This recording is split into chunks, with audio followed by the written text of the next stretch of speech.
East Origin, the playthrough by me. No, I just want to see more ads. Fuck this. Well, they're fun to watch.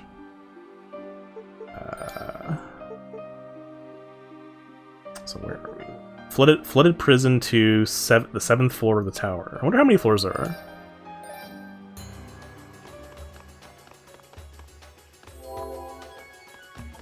You know what's gonna happen? What? Oh, react with emojis. The fuck? Whatever.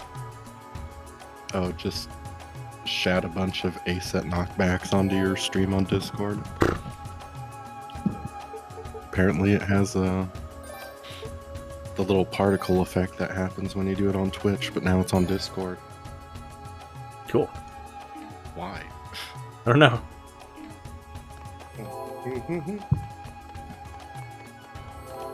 What's gonna happen is you're gonna beat the game and want to beat the secret boss just to see what it's like. Mhm. But in order to reach the secret boss, you're supposed to have done something in the second level of the playthrough that you missed and you couldn't go back for. Mhm. And then you're like either gonna have to replay the game or not beat the final boss, true boss. Damn. It's entirely possible. It's not something I would like to do, but these things have happened before on my stream, so hopefully it doesn't happen here. It's girl's voice. Well. Is this the lady from earlier who was like teasing us, or is it a different person? I guess this. Oh yeah, it's a spirited girl. But isn't the little axe girl? Oh well, if it isn't the little trident girl. Ah, it's you.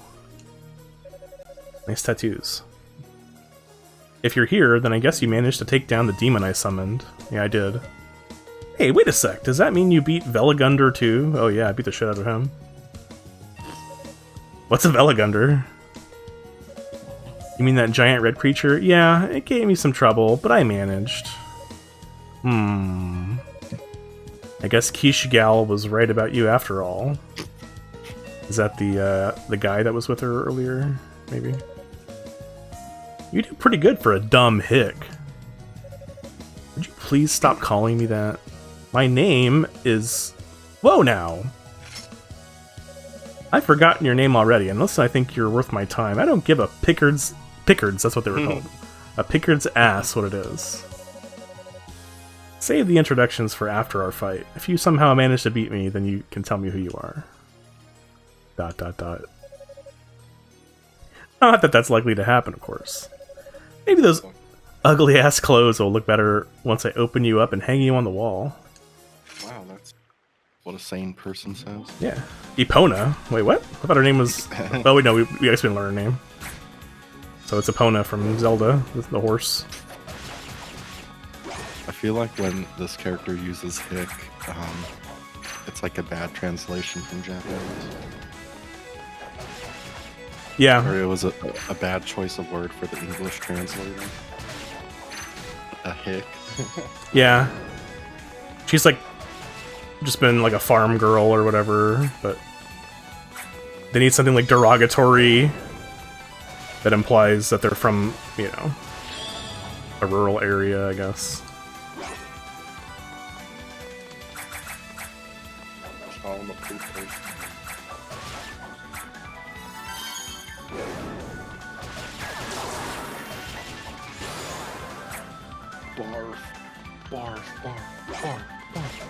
Barf, barf, barf, barf. It's like the yeah, Bill. when somebody's... It's like the Bill Nye the Science Guy thing. Barf, barf, barf. It's like when you're at a food competition and you want some guy to lose, you just start chanting barf, barf, barf. This guy's gonna barf.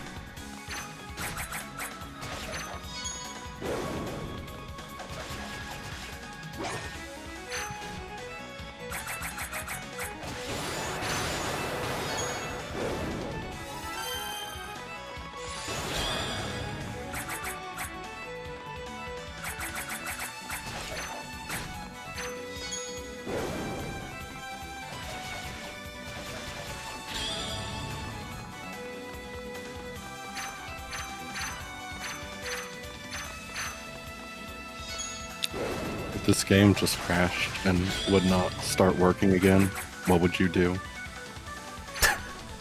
I don't know. I'd have to. I mean, I would look for help. I'd see if anybody happened. If it happened to anybody else. If there's a fix or anything. If I really couldn't get it working, I might like get it on the Switch or something and try that version. It's not very expensive. So I don't know if that's an ideal solution though. It's paying more money. Oog. Shit, I guess I must have let my guard down. Not bad though. Not great, but not bad. Oh yeah, you can't say not great. Come on. I just beat the shit out of you. She talking about me or her? Alright. I guess a promise is a promise. What's your name, girly? Huh? Your name? You do have a name, right? I hate cluttering up my brain with useless knowledge, but I think you've earned a spot in it. Just a small one, though. It's Unica Tova. Unica, huh? That's a weird name. I'm Epona, which is not a weird name. One of the foremost warriors of my people. See, that's the thing. I really want to know who your people are. And why you're after Lady Rhea and Lady Fina. Lady Fee who now? I hate multi-part questions. I never feel like answering them. You should learn to ask one thing at a time. But hey, I'll throw you a bone. Me and my companions, we're not from East. What? Ah, crap. I've got to go. Zava gave me orders, and if she sees me wasting all my time here with you, she'll have my head. Technically, I'm supposed to kill you, but, well, I tried and failed. So I guess I'll let you off with a warning this time. Don't worry, though. I'm sure we'll cross paths again. See you later, Unica. Hey, wait. Come back. She reminds me of, well, every character, basically, from Kingdom Hearts Chain of Memories. Oh, yeah.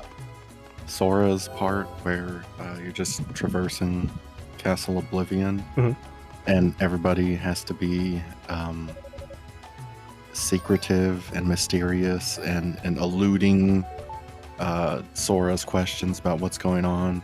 Ooh, I might know what's going on or I don't. Ooh, you'll find out soon enough, child. Or this, that, Axel, Vexen, and the bitch, and fuck them all. Fuck them the hell. Yeah. This person's just like... They'll make references to like other characters, like, oh, we'll talk about Nominee or, you know, some other organization member. And part of Kingdom Hearts 2 was kind of like that when, like the first part, when you just get your new fucking trip as Black Sora, and you're going to all the early planets, and the members you fight, like Demix and the fuck is that dude's name? The eye patch guy. Everybody's calling you Roxas. Like, nice going, Roxas. That's not my name. Like, Sora says that 15 times. That's not my name. What's going on? Who's Organization 13?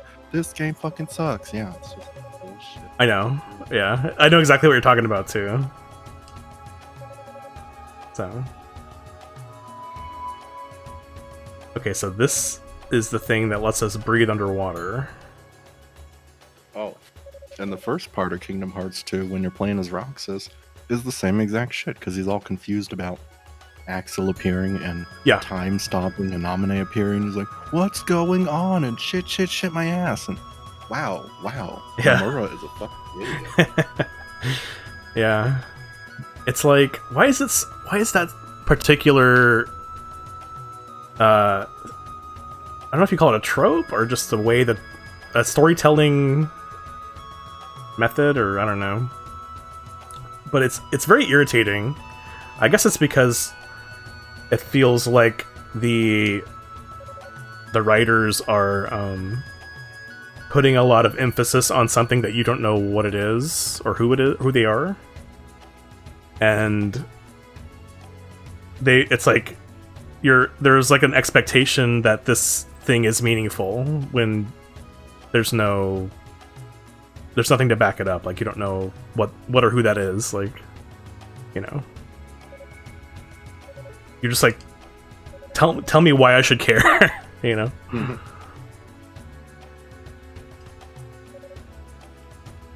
Oh, that was Eolia's voice. Eolia, yeah. I'm trying to remember. It must have been somebody from the... Was that from the first party that was already here when we got here? I think it was the lady that maybe... Whenever you get a chance, please return to the base so we can discuss how to proceed. Oh, sure. Should I just use the crystal to warp back? If you would, yes. See you soon. Unica put away the Lila shell. The commander made it. I'm sure Cecilia must be here too. This should be an interesting meeting. There will definitely be plenty to discuss. Alright. Search party's base. Ah.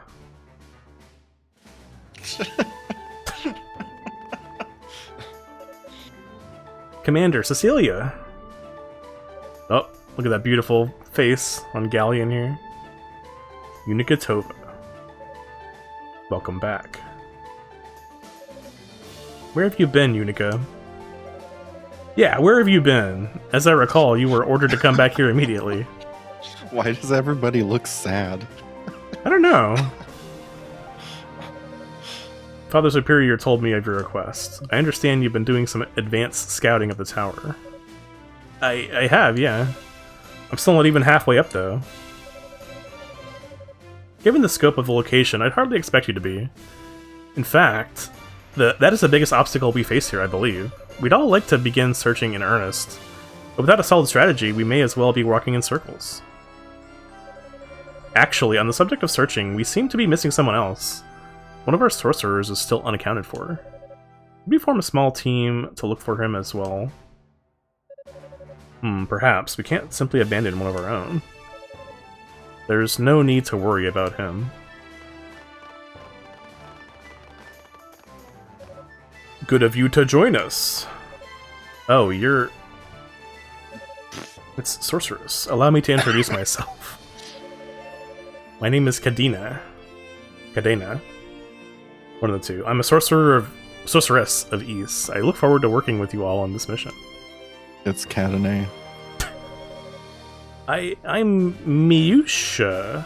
Miusha. I'm a sorceress too. Pleased to meet you. You too. My name's Unica Tova. I'm an apprentice knight. Nice to make your acquaintance. So you believe your missing sorcerer is not in any danger then? It's Hugo Fact, the successor to the Fact name. Oh yeah, it's a stupid name. I think the villain of the first East game was Dark Fact. So, you know, I think his lineage goes to the villainous side, but he's the other playable character, so not like he's evil straight away. Frankly, I'd be more surprised if he did show up here. Ah, the younger brother of our fallen comrade. He's got an iron will. If he's not already in the tower, I'm sure he'll make his way here sooner or later and be no worse for the wear. He understands the severity of the situation. He'd want us to start the search and rescue as soon as possible, with or without him. Understood. On your advice, then, that's exactly what we'll do. Come, there's much to discuss. We must pool our knowledge if we are to successfully locate our goddesses.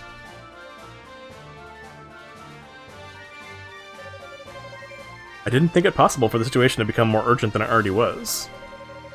The demons are under the control of humans, but why? Who are they? The only ones who have encountered them directly thus far are Unica and Rico. Can the two of you provide any additional information as to their identities? Well, Unica detailed her encounter with Epona. They're from outside of East? Are you certain that's what she said? That's unbelievable. I heard there was a whole world beyond our borders, but I never imagined I'd meet anyone who came from there. You know how many of them there are? I've only personally encountered those two warriors. I can't speak for any others. Same here, but I think there has to be at least one more. I ran into a pretty sophisticated magic trap during my recon. 2 physical fighters alone couldn't have set that. I mean, they could have. You're underestimating them quite a bit. So there's likely a sorcerer acting behind the scenes. And if they're from outside East, the magic they've got doesn't come from the goddesses. We have no idea what to expect. As if we didn't have enough to worry about already. Our course seems clear. We must find our ladies Rhea and Fina, and offer them protection not just from the demons, but from this new threat as well. Understood. The Holy Knights would request the honor of serving as advanced guard in this search. Granted. And I would ask the sorcerers to scout for any further snares, since at least one has been confirmed to herein. Just remember, the enemy most likely has a sorcerer of considerable skill in its employ. It is imperative that you all exercise the utmost caution. We will. I'll do my best. Fart. Personally, I'm just so glad I can walk again. I'll go pretty much anywhere. Unfortunately, Rico, I'm afraid I must ask that you remain here at base. Yeah, because you're a loser. He's obviously a little gimp boy. I mean, come on. What? You are well versed in the mystic knowledge of your house. Wait, what? Of your house, are you not? Specifically the spells of tempering? Oh, so he's like gonna upgrade my weapons, maybe? I suspect many powerful foes lie in wait for us within these walls. As such, I would like you to remain on hand and use your magic to strengthen the search party's weapons as needed. Okay, no problem at all then. I'm glad I can be of service. Awesome. I must say, Unica, I'm kind of stunned that you were able to make it so far up the tower. You must have fought a pretty wide variety of demons to get there. Yeah, I guess. Our little Unica has grown up so fast. I don't know about that. These still seem like the actions of an amateur to me. Okay, don't get me wrong, the information you've gathered has been a huge help, but we have no idea what we're up against in here. You need to be more cognizant of your own limitations, Unica. You can't just rush in headlong like that. Sorry. That's our Cecilia, ever quick to deliver the 40 lashes. Oh my god. Don't mock me. Jesus fucking Christ. Hey, this is pretty good stuff. Cecilia's right, Unica. I know how much you care for the goddesses, but you must not let those feelings cloud your judgment. Yes, sir, I understand. Excellent. With that settled then, I believe it is time for the Holy Knights to commence the search and rescue. Fortunately for us, the demons on these lower levels are weak enough that they can be dealt with one-on-one. As such, our first task will be to split up and gather our bearings. Should a situation arise where backup is required, make certain to contact the rest of us immediately. Do not attempt it alone. With that said, may the fortunes of war smile upon you all. Sweet. Okay, watch. You're gonna take your weapon to that dude to temper it, but he's gonna be like, well, I temper your weapon, but you need to pay me. But he's on your fucking team. You shouldn't have to pay. You shouldn't have to pay him, because if you do good, that's good for him. It's good for the whole team. But he's still gonna charge you something. What's it gonna be? Maybe I should start by explaining how this all works. See, I'm going to speak an invocation passed down from Gemma to Gemma. It has the ability to strengthen and fortify items. Rico? Do you absolutely have to tell me all this? Magic talk always gives me a headache. Huh? Oh, sorry. I guess magic is one of those show don't tell things when you get right down to it. Rico took a piece of Claria ore from his pack. Oh, here we go. Claria, bearer... Oh, he's just talking. I can't read it. Ha! Okay, so it's gonna be that the gold you collect, he needs, like, because it's like what you infuse into the weapon, because... Yeah, bullshit. I think you're right, yeah. There you go, one fortified weapon. Wow, that was fast! Seems awfully similar to what that Rue did, though. Thanks, Rico. Can I bring it by again later for another dose, or is that not how this thing works? I'm afraid not. I need a new piece of Claria ore each time the spell is cast. And that just so happened to be the last piece I had on me. Oh, that's a shame. I'll see if I can track down any more for you, though. Sounds like a plan. If you do manage to get your hands on some, you know where to find me. Alright. You idiots just fortify your weapons before entering the fucking stronghold of the enemy. I mean, that would be... for the best. obviously. We got a bunch of dumb hicks here, especially Unica. She's a dumbass hick. This game is dumb as fuck. Shit. Okay. Inventory, what we got here. We got these. Oh yeah, so we got these scales that let us breathe underwater. That was why we died last time. I looked at it again, and there was like an oxygen meter as we were underwater. So that should help us there.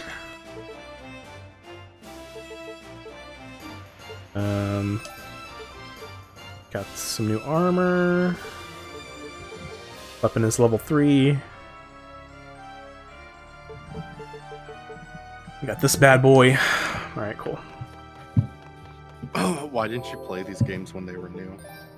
That's a good question. I mean, the real answer is that I'm just really bad at playing the games that I purchase. Like, I just don't do it. That's why streaming is kind of a convenient way for me to knock out the backlog, you know? Did you buy these when they were new? I don't think so. I think for these East games in particular, like, these have been out for a while. So I probably got them after the fact, like, on sale. That's the case for most of these games, I want to say. Not that they're super recent either. Like, you know, I've had these for a while, so. Oh, well, I mean, like when they were first released on PS2 and PSP and PC. Oh, like back in the 2000s.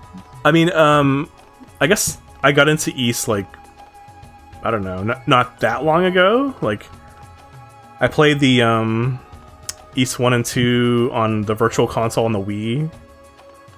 That was the first like time I really played those games a lot, and that was probably, I don't know, 2012 or maybe earlier, maybe a little bit later. And then the rest, you know, even then, like, I wouldn't say I was like super big like fan or anything, but I thought they were neat. And then over the years, since I'd been on Steam, I would see them like on sale, and, you know, pick them up when they're like $5 or whatever. This game in particular, I think, is unique because it actually did not come out on something like, I think it was Windows first, which is unique. Most of the games are like on PSP or Vita or whatever, some other console. But pretty sure this was PC first for some reason. Yes. And even like the brand new East games, like, I don't have any of those. Like, I don't have anything after.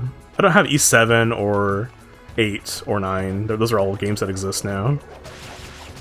And you know, I just never bought them because I'm still working through the old ones. So maybe I'll get them at some point. Or maybe they suck. I mean, maybe. I hear pretty good things about East 8s. The others, you know, I've heard mixed things about.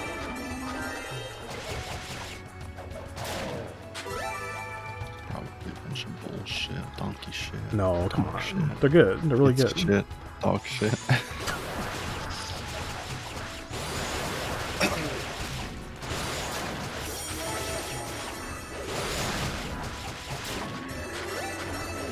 That all looks like a little gimple one.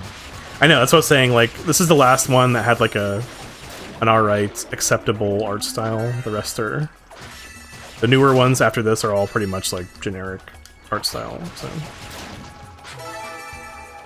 there you go. This trilogy of 2000s East game, like, something about it reeks of 2000s, like, cringe anime people, deviant art stuff. Mm-hmm. Like the character designs, the writing, mostly those two things. Mm. Scream like deviant art. I could see that. I wonder if a lot of people drew these characters for DeviantArt. Okay. I wonder what the first submission to DeviantArt was. Good question.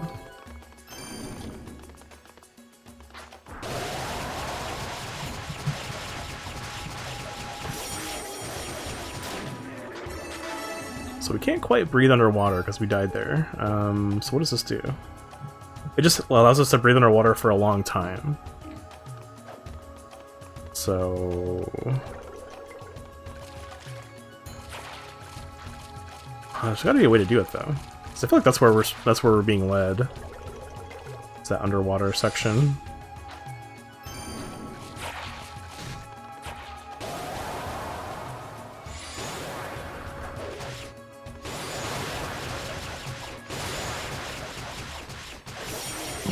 According to some random YouTube video I looked up, which is extremely fucking credible, the oldest DeviantArt post was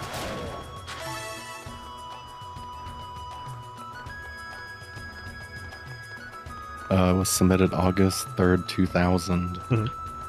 And it just looks like some dude's desktop for the operating system Onyx, which is probably some dog shit offshoot of Linux. So that's pretty cool. Hoggers. Sounds awesome. It's like a screenshot of their desktop? Or... yeah. Okay.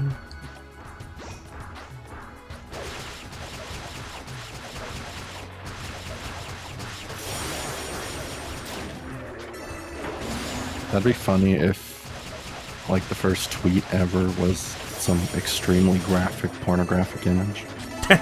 Everybody had to just accept that that was the first tweet ever. Yeah.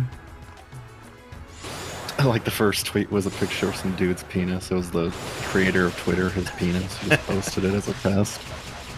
I mean, he could have. He didn't, but he could have.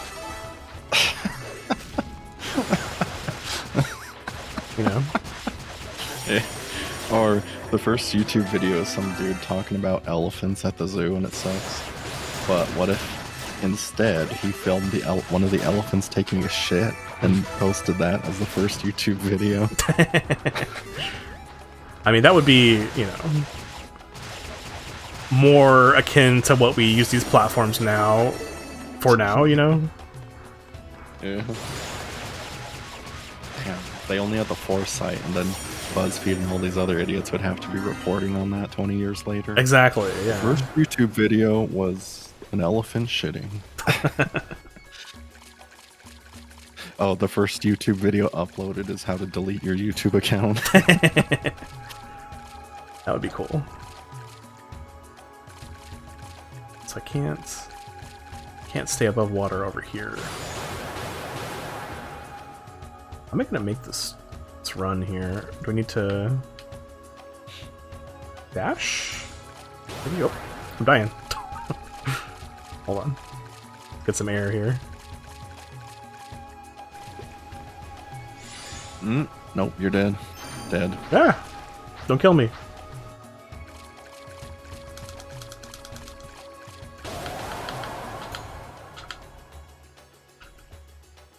That's not gonna work.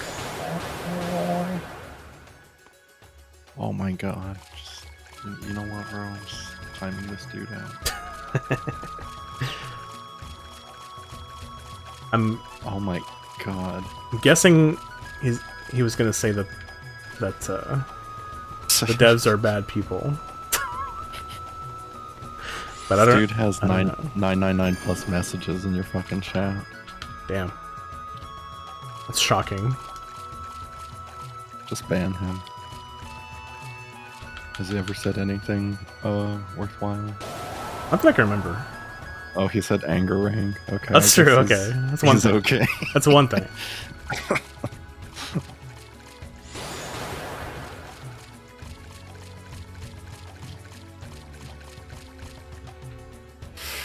Oh, Jizz Almighty. You know, like that movie Bruce Almighty with Jim Carrey? Mm-hmm. They made a porn parody called Jizz Almighty, and it's Jim Carrey lookalike jizzing on a lookalike of Morgan Freeman. Cool. I don't know, was there a love interest in that movie? It had to be. I can't remember a damn thing about it. I don't think I ever saw it. Actually, that's not true. I might have seen it. Or I might be thinking of a different movie, like Liar Liar or something else. The Mask. I saw The Mask. I saw Liar Liar. Cable Guy. I saw Cable Guy. Ace Ventura. Yeah, both of Dumb them. and Dumber. Yeah.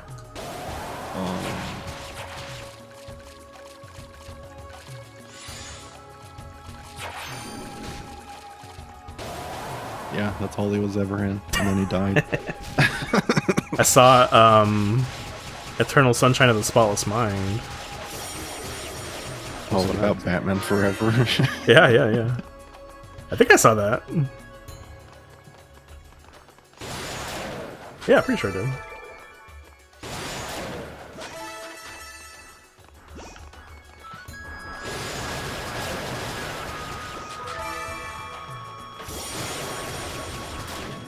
Discography. Where the fuck is this filmography? Oh, there. Jesus fucking Christ.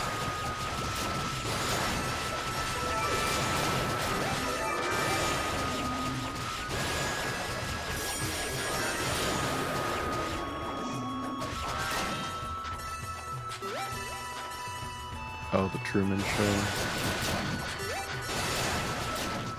Me, Myself, and Irene. How the Grinch Stole Christmas. Jesus fucking Christ.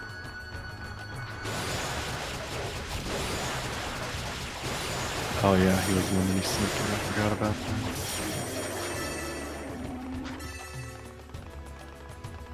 Okay, so how do I do this part?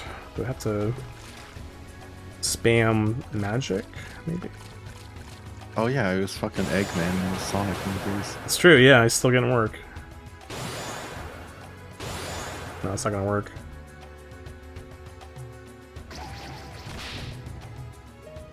wonder if I can crystal teleport instead of just dying there.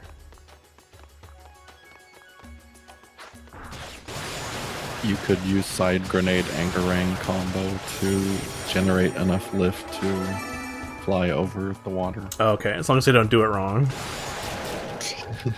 Yeah.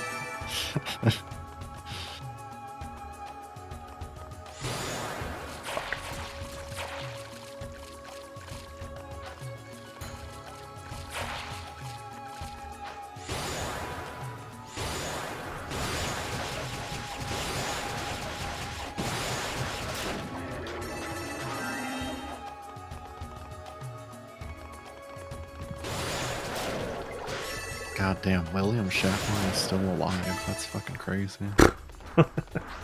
Yeah, still doing it. He went to space. Damn. Isn't that crazy? He also made a Christmas album, and it was like the worst thing I've ever fucking listened to. Oh, that's not too shocking, I guess. He's just living out his bucket list, and on there was make a Christmas album, Yeah. go to space, fuck 20 people at the same time. he definitely did that.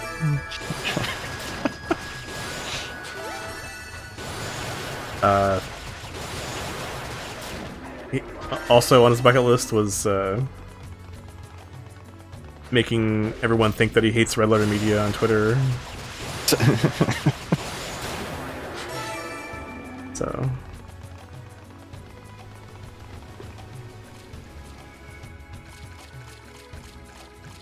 alright. What is the solution here?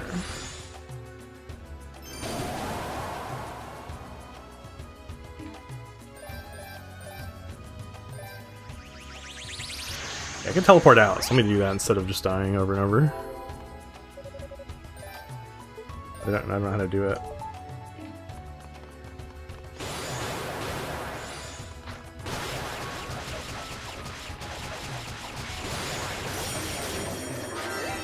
Oh, do I have to equip it?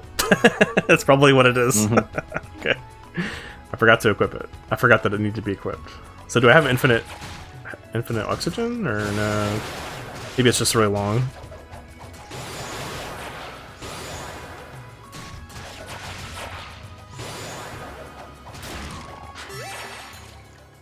There's 2 deer with 8 babies in the yard I just delivered to.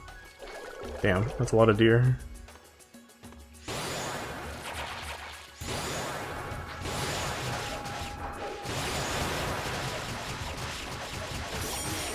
What's one of them? A doe, a deer, a female deer?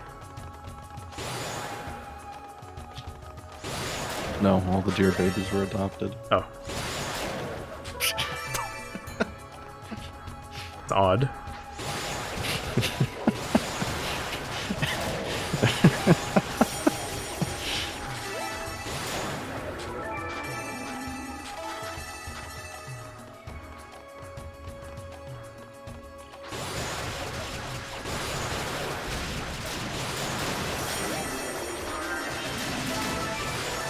God damn, this game's sound effects. Like, It's a little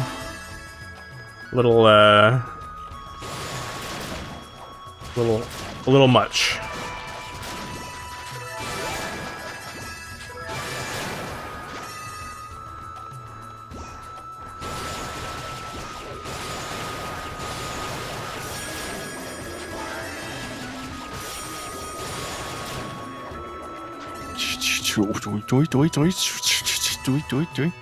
sounds like a mobile game. Okay, should be able to do this now.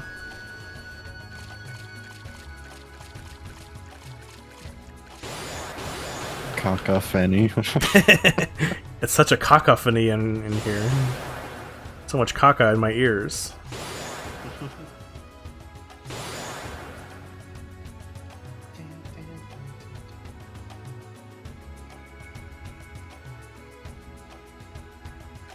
Did it.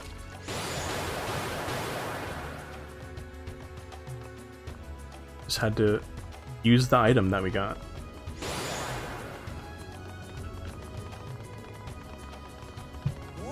Save point. That crystal's powers sucked you off. Wow. Oh, wow. Turned your cock to a diamond. Finally. Been waiting for that to happen.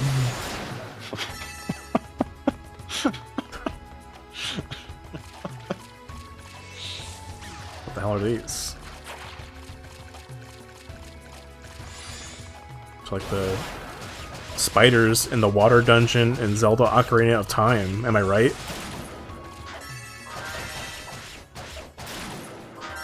No, nobody's played that game. Oh, okay. Honestly, I don't even remember if that's the right game. But it sounds correct. Oops. I can jump from here.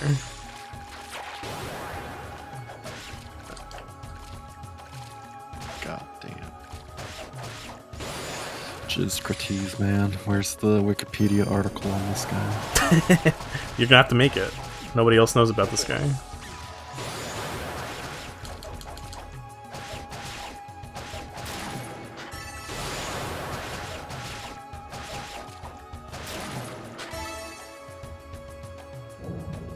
Open the gate.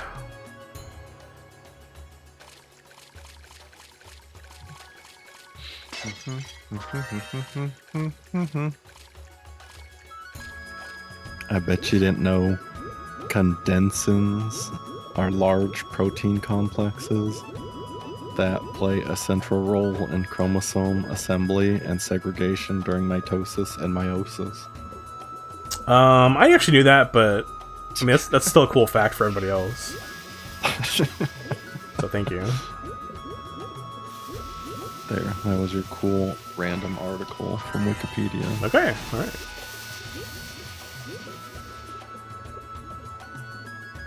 Okay, I'll just click random article until I land on Socrates. Mm-hmm. So, Alright, I'll see you in wonder how many 16. clicks that'll be. Yeah, I'll see you in 16 hours or Probably a lot longer than that, honestly.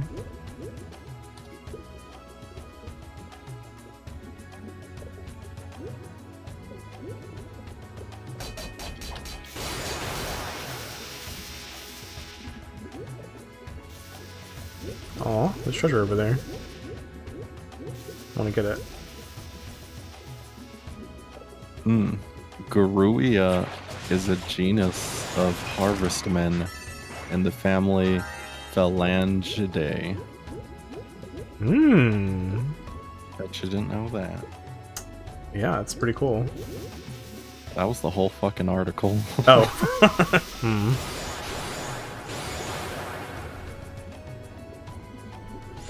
Okay, now we're gonna learn about this loser.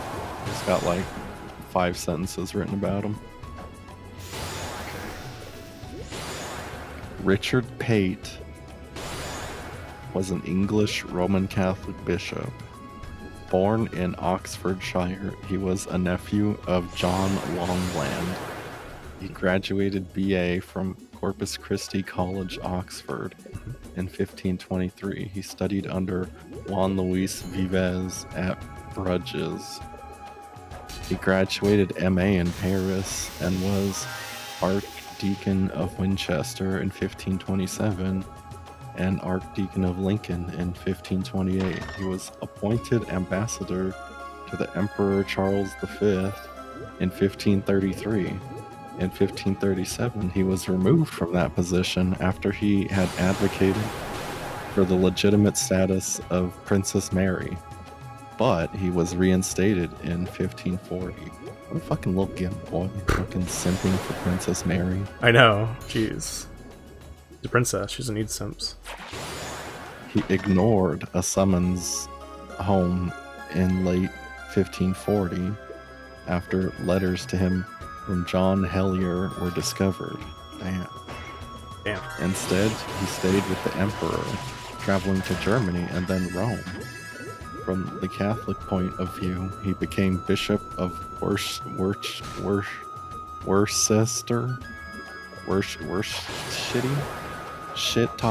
when appointed to the see by Pope Paul III in 1541 on the death of Girolamo Genucci, still recognized as the bishop. Damn. Okay. With Seth Holland, his chaplain, he was the subject of an act of attainder in 1542. Oh my god, this makes less sense as it goes on. He attended the sessions of the Council of Trent in 1547, 49, and 51. He remained in exile until the ascension of Mary I, Simp. He was then consecrated as bishop in 1554, his attainder having been lifted. In 1559, on the ascension of Elizabeth I of England, he was deprived and then imprisoned in the Tower of London. He died at Leuven, once more in exile. Damn, what a fucking idiot, bro. How many times is this dude gonna get exiled and instated into a position and then lose the position? And fuck. I know. What the hell? Idiot. Oops, ow. Stabbed my head. They don't even know when he was born. That is pathetic, I tell you what. Ow. Leuven. What the fuck is Leuven? I know. Capital and largest city of the province of Flemish Brabant and the Flemish region of Belgium. Oh, duh. Of course. Fuck. That's this guy's legacy as a confusing Wikipedia article.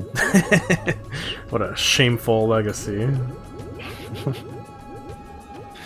Well, it's something more than most of us can say. Yeah, I suppose. Richard Pate. That one right there. Alright.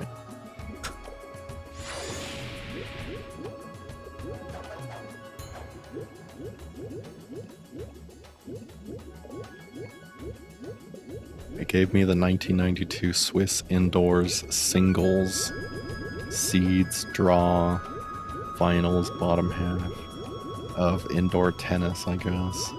Oh wow. Yeah, that's really fucking cool. Yeah. Oh, this is cool. There's a place called Edna Township in Otter Tail County in Minnesota. Mm-hmm. Otter Tail. Yeah, I live in Otter Tail. No big deal.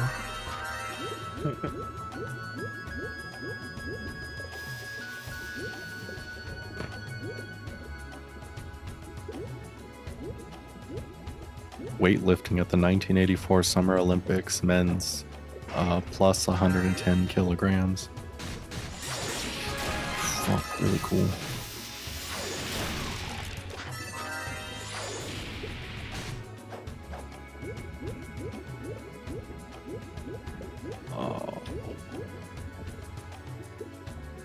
Oh, I see the cracked wall we're supposed to break. It's right there.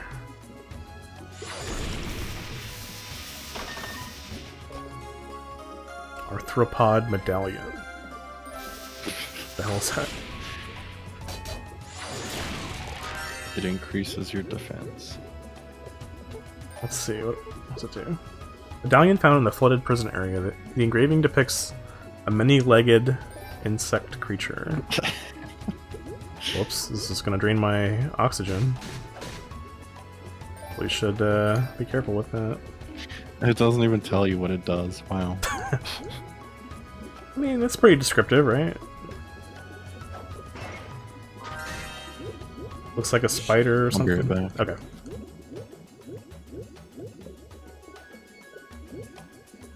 Let's try and figure out what to do in this area. So there's that magic barrier on that door down there.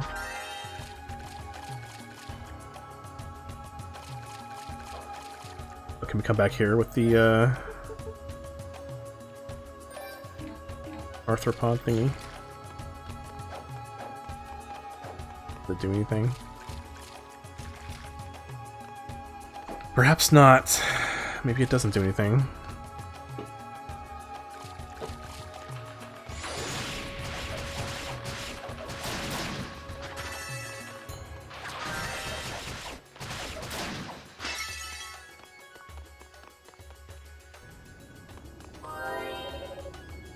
Let's drop a Saverino here.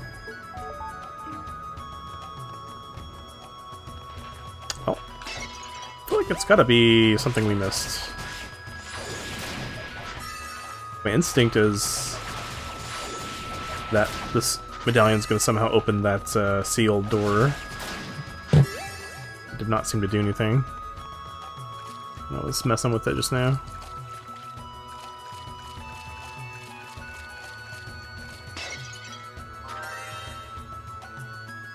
Oh yeah, let's put on the oxygen relic for a brief period of time.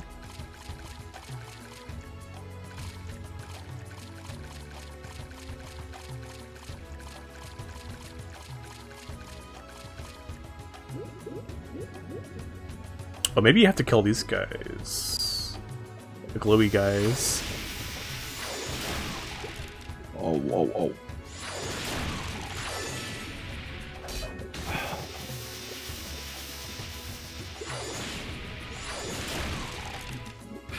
Oh, cockaboos, bro. I know, I love them so much.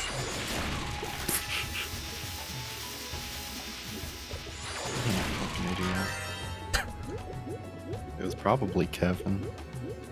Oh yeah, probably.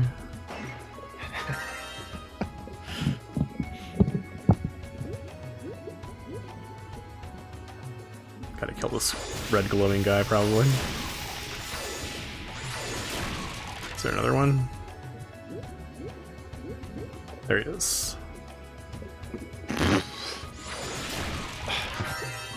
I looked up creepypasta because I was gonna see if there were any East ones since last we looked, and I just googled creepypasta because I didn't remember what the creepypasta wiki was called.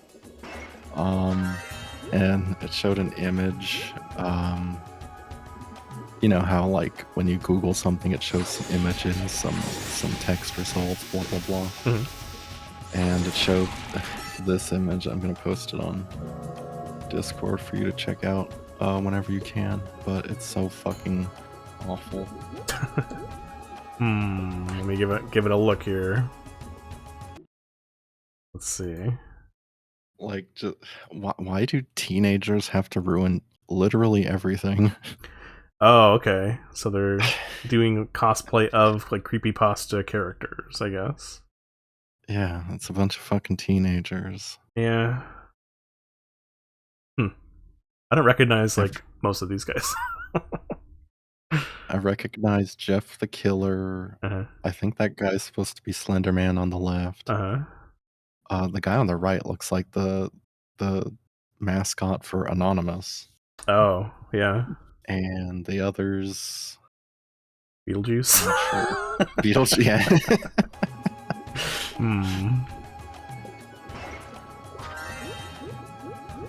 But why? It's teenagers that ruin creepypasta. They ruin Sonic. They ruin Five Nights at Freddy. They ruin everything. Because, like, they're at the horny age where they'll take anything and then, like, apply sex to it. And that's why you get, like, all this FNAF Rule 34 and all this other stupid shit. And then that's the most, like, egregious thing about FNAF. And then it's like wildfire. It spreads. People say, like, oh, how despicable this Rule 34 shit is of every fucking franchise and anything you can think of. And it's all teenagers' fault. Well, if there was a teenager here, they would call you a cringe boomer. But yeah, because they know I'm right. But they're not here, so we don't have to worry about that.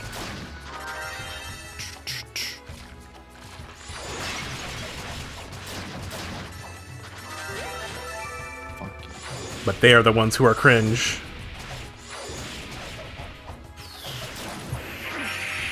I'm not cringe, you're cringe! On my wind ability.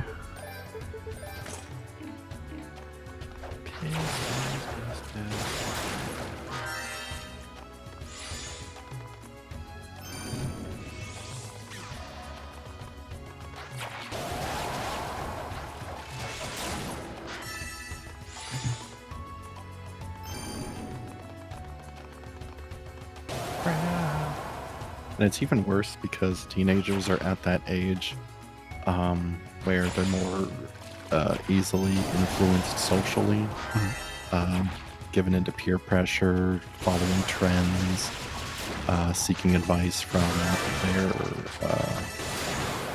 fellow teenagers rather than people of authority or adults, because those are losers. They don't know anything, bro. They don't understand, bro. Okay. It's like a circle jerk, and it just envelops on itself. It just gets worse, faster. Barf, barf, barf. Apparently the blue-faced dude was Eyeless Jack. Okay. Very cool. Very fucking cool. Yeah.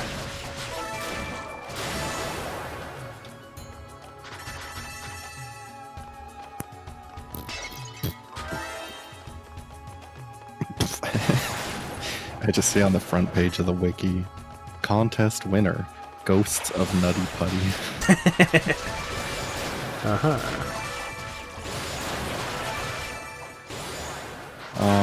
That's too long. I'm not reading that. Fuck you. So is that from is there like a creepypasta convention that they were all at? Oh, those costumed idiots? Yeah. Maybe I could believe it. My guess though is probably it was just at Comic-Con or something. Some bigger con, because you know at Comic-Con you don't have to dress as Batman or some comic book character. You can be anybody basically.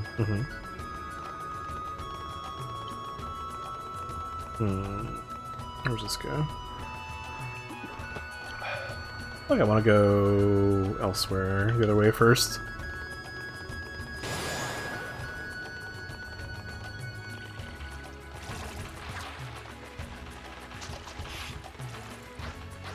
also the worst because they're just a big bag of fucking hormones. So they're like all just emotionally fucked. Like this, their head is all fucking chaotic.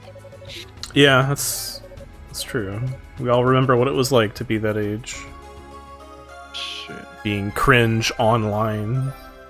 Well, I wasn't. So not all teens, but most of them. I shall humbly accept your gift, though, because you're just so very cute, and I can't say no to that face.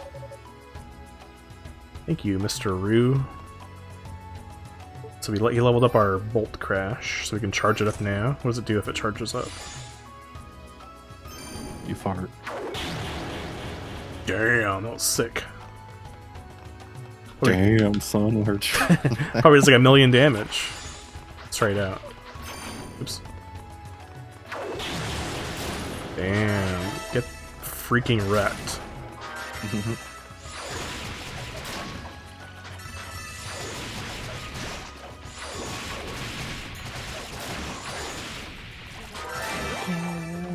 Also, teens, they don't exclusively do this, I wouldn't think, but they're also likely to parrot memes and just be obnoxious. Parrot memes that are shit tier and not funny. Like anything having to do with Among Us. Oh, yeah.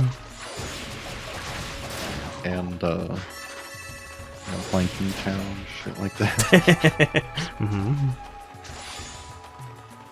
Yeah.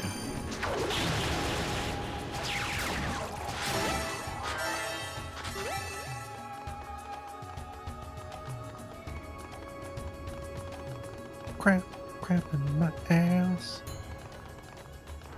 Trying to think. I can barely remember anything of my teenage years.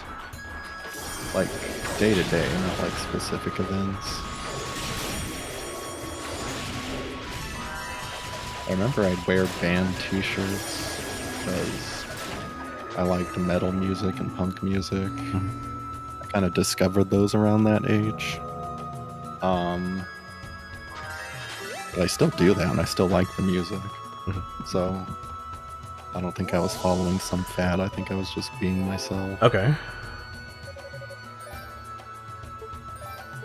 I played a lot of video games, but then I still do that, so... Donkey shit, yeah. Yeah, I don't know.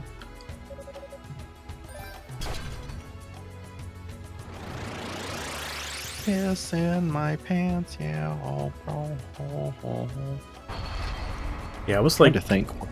Go ahead. I was gonna say, I was like posting on forums and stuff. I still do that, but like not as in a cringy way nowadays, or just less often overall, maybe. I'm trying to think of something I did as a teenager that I don't do now. I mean, go to school, but something less obvious. Talk to people. Oh, fuck. I mean, kinda.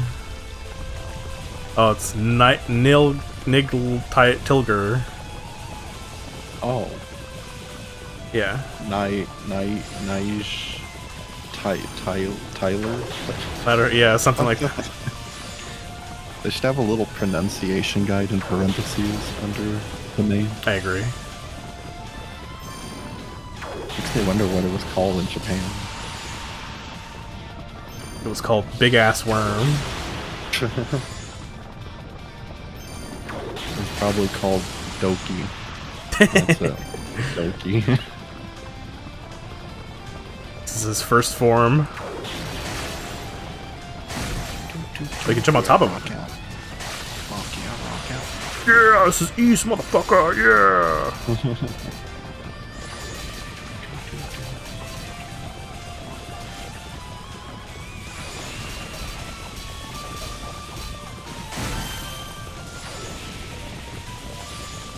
Yeah, if I had to come up with something I did as a teen that I don't do now, I'd have to be like really specific, because largely the things I did back then I still do, like video games, watch YouTube vids, surf the internet, listen to music, shit like that. There wasn't any like going to cringe ass conventions or doing drugs like a mischievous phase when you're in high school.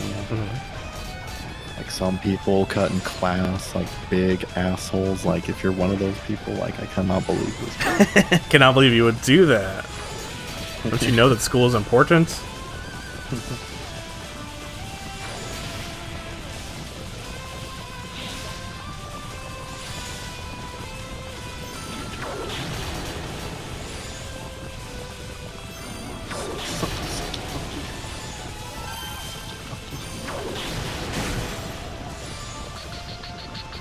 Oh, I guess I don't play games online anymore. Mm-hmm. Which is to say, I don't play like on the PlayStation Network anymore. I used to play a shitload of that. Right. Call of Duty, and yeah, that's pretty much it. Call of Duty. Mm-hmm. And now I don't, because I'm not paying for PlayStation connectivity. Fuck it. But bro, it's so poggers. No. I mean, it kind of is. You get some free games that are not shitty. Mm-hmm. I'd rather just play on PC, though. Mm-hmm.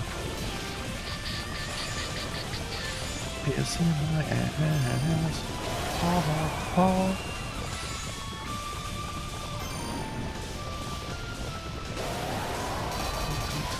Are you saying A lot of the game. Are you saying pissing my ass or piss in my ass? I don't know. I've already forgotten. Just wondering. Oh, damn, this shit's wrecking his ass. I'm gonna die though. Most all the games I do play now or have any interest in are not online games. Mm-hmm.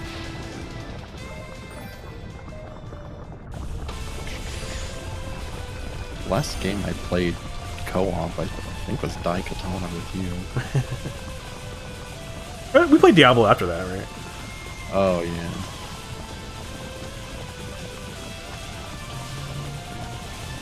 Okay, the last good game I played co-op. Okay, yeah, that was Daikatana.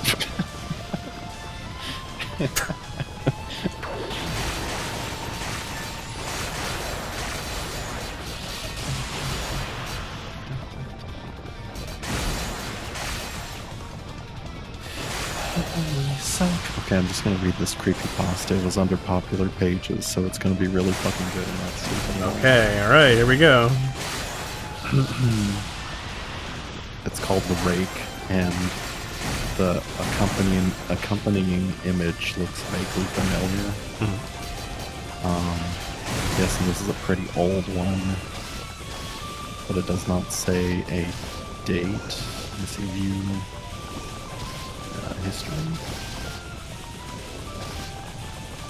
Oldest 2013. Huh.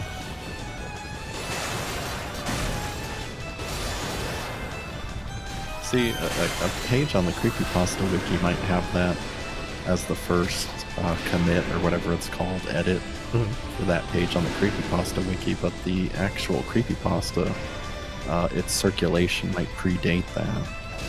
Yeah. It might have been on DeviantArt or some random forum or 4chan years before it's added to this catalog on the creepy. Oh, you fucking died. Oh, don't make fun of me.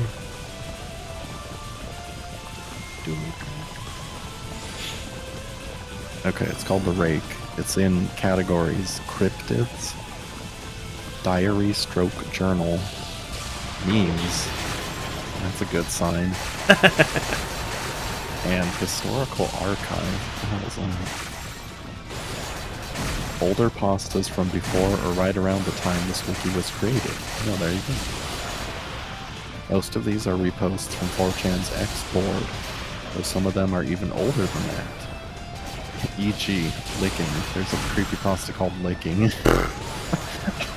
Sounds great. Let's read Licking first. It's shorter. Okay. Okay. This is in the categories Animals and Historical Archive. So, you know when, like, Alex Trebek is announcing the categories on the board for Jeopardy? Mm-hmm. It's like, Animals, pause, historical archive. Licking. Okay, licking. My great-grandmother lived alone up in the mountains at her cabin. Her husband was dead, so she was there.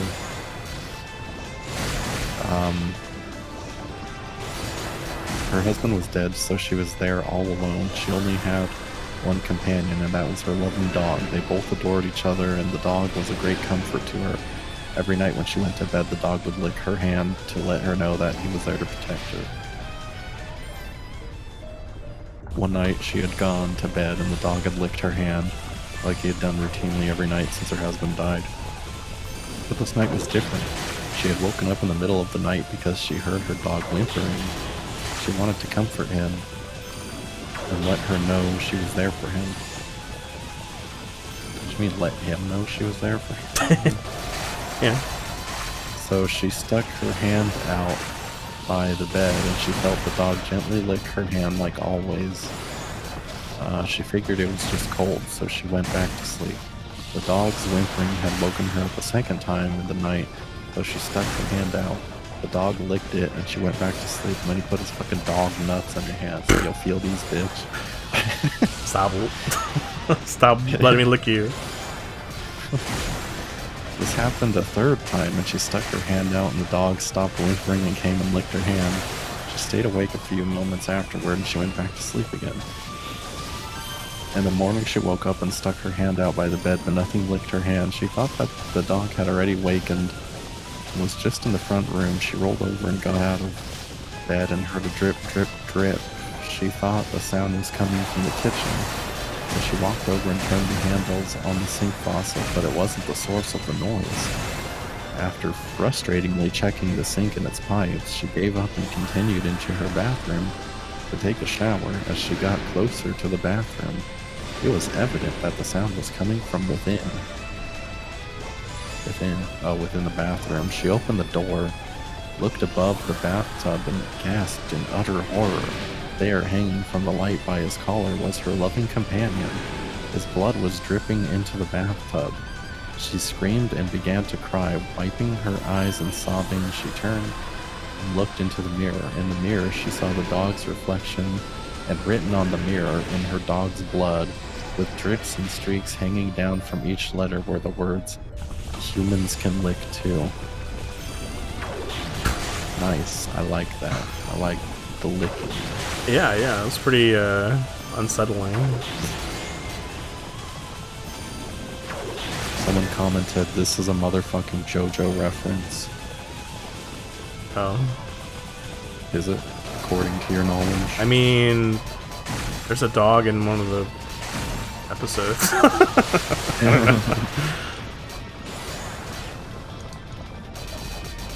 This is literally the story of how Reimi Sugimoto from JoJo's Bizarre Adventure died. Oh, okay, yeah, I know what you're talking about now, yeah.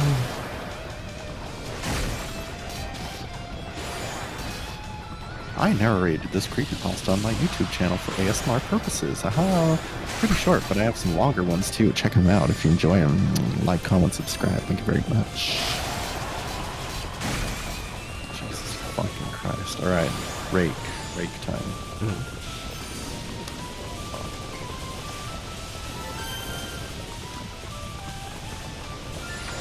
Yo, why aren't you reading these? Why don't you just read them while you're fighting this battle? That sounds easy.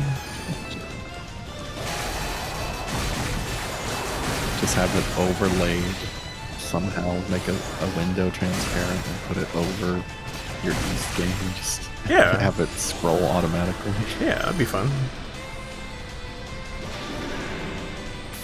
During the summer of 2003, events in the northeastern United States involving a strange human-like creature sparked brief local media interest before an apparent blackout was enacted. Little or no information was left intact, as most online and written accounts of the creature were mysteriously destroyed.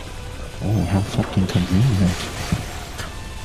Primarily focused in rural New York State and once found in Idaho, self-proclaimed witnesses... Sounds like the lead up to Bigfoot. I know. Self-proclaimed witnesses told stories of their encounters with a creature of unknown origin. Emotions ranged from extremely traumatic levels of fright and discomfort to an almost childlike sense of playfulness and curiosity. While the published versions are no longer on record, the memories remained powerful. Several of the involved parties began looking for answers that year. In early 2006, the collaboration had accumulated nearly 24 documents dating between the 12th century and present day, spanning 4 continents.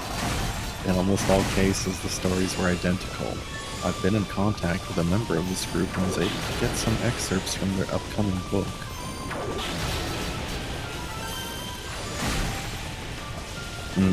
Okay, and then it's like subsection. A suicide note, 1964. Quote, as I prepare to take my life, I feel it necessary to assuage any guilt or pain I have introduced. Through this act, it is not the fault of anyone other than him.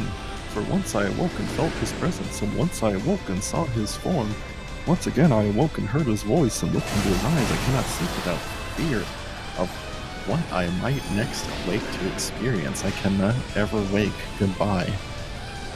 Found in the same wooden box were 2 empty envelopes addressed to William and Rose, and 1 loose personal letter with no envelope. Dearest Linny, I have prayed for you. He spoke your name. Next section. A journal entry. Oh damn, this dude beat. Oh, I thought you beat him. That's close. Journal entry, parentheses, translated from Spanish, 1880. I have experienced the greatest terror. I have experienced the greatest terror. I have experienced the greatest terror. I see his eyes when I close mine. They are hollow, black. They saw me and pierced me. His wet hand were licked by a dog. I will not sleep. His voice, parentheses, unintelligible text. Cool. Nice.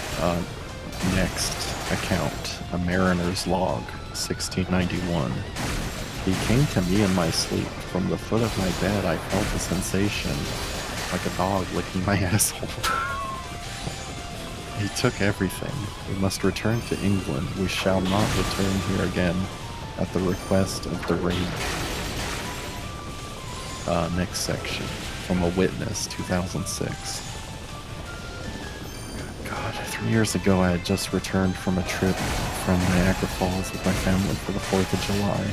We were all very exhausted after a long day of driving, so my husband and I put the kids right to bed and called it a night. At about 4 a.m. I woke up thinking my husband had gotten up to use the restroom. I used the moment to steal back the sheets, only to wake him in the process. I apologized and told him that I thought he got out of bed. When he turned to face me, he gasped and pulled his feet up from the end of the bed so quickly his knee almost knocked me out of the bed. He then grabbed me and said nothing. After adjusting to the dark for half a second, I was able to see what caused the strange reaction. At the foot of the bed was Jeff the Killer. Oh my god. Oh my god. Sitting and facing away from us, there was what appeared to be a naked man, or a large hairless dog of some sort. Its body position was disturbing and unnatural, as if it had been hit by a car or something. For some reason, I was not instantly frightened by it, but more concerned as to its condition. Oh yeah, I see a naked man mangled at the foot of my bed, and I'm concerned for him. You know, is he alright? How's he doing? Oh, there, you killed it. I did it.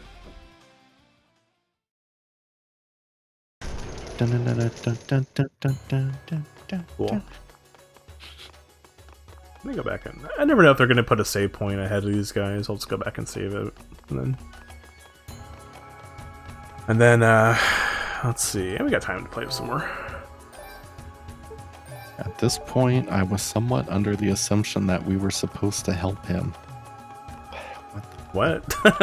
My husband was peering over his arm and knee, tucked into the fetal position, occasionally glancing at me before returning to the creature.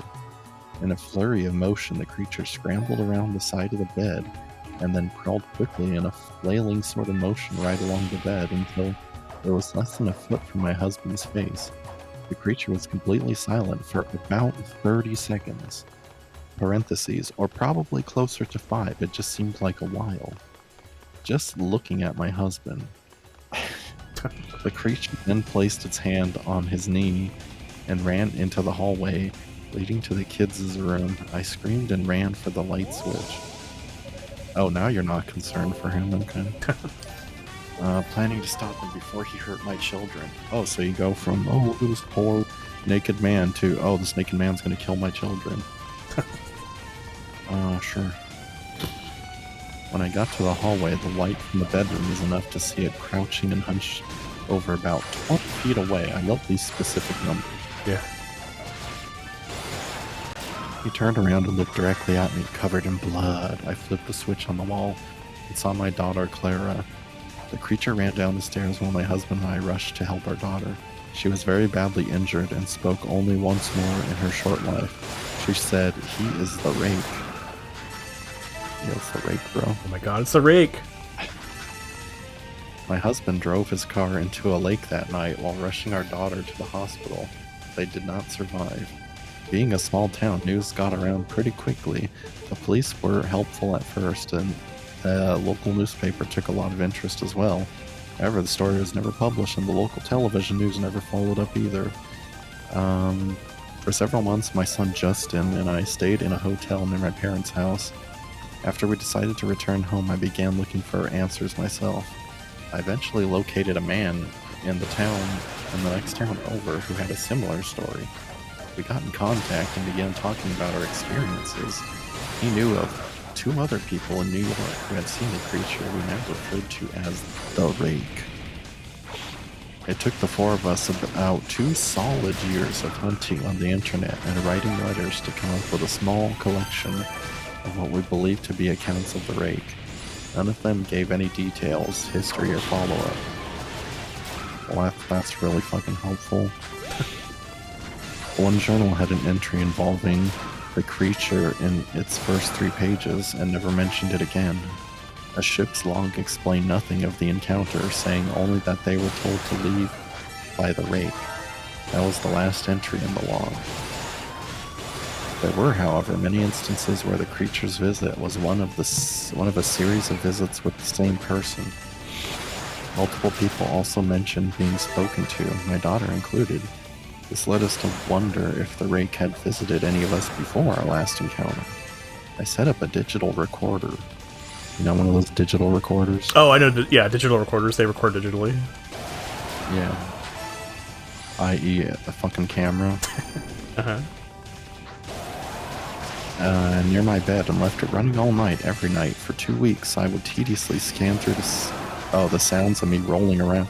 Why would you only use a microphone? Why the hell wouldn't you use a camera? Dumb. By the end of the 2nd week, I was quite used to the occasional sound of sleep while blurring through the records at 8 times the normal speed. This took almost an hour every day. On the first day of the 3rd week, I thought I heard something different. What I found was a shrill voice. It was the rake. I can't listen to it long enough to even begin to transcribe it. The rake just goes in some stupid fucking long-ass speech. Some diatribe about, I am the rake. I am the alpha and the omega. Suck my feet. Nice.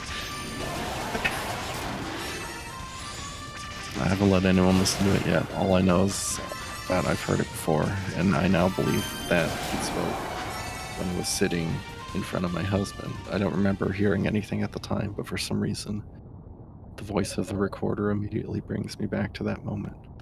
The thoughts that must have gone through my daughter's head make me very upset. I have not seen the rake since he ruined my life, but I know that he has been in my room while I slept. I know and fear that one night I'll wake up to see him staring at me. And he'll fart right on my face. We're lucky. But I guess because I was so flustered, it warped me here instead. Oh, duh. Wow, Wow. that's really unlucky. You don't think it's broken, do you? Just me messing up. This sort of thing happens all the time. I'm just accident prone, I guess. Oh, okay. But I'm happy to say some good did come of it, at least. I saw Lady Fina not far from here after I teleported. What? I tried calling out to her, but she didn't hear me. So then I tried to get closer, but she teleported away. Lady Fina was here? Unica? Oh, sorry. I guess we have our confirmation then, and now that we know that Lady Fina is here for sure, we need to step up our efforts. Well, what have we here? A couple of the goddess's lackeys? I suppose it was only a matter of time.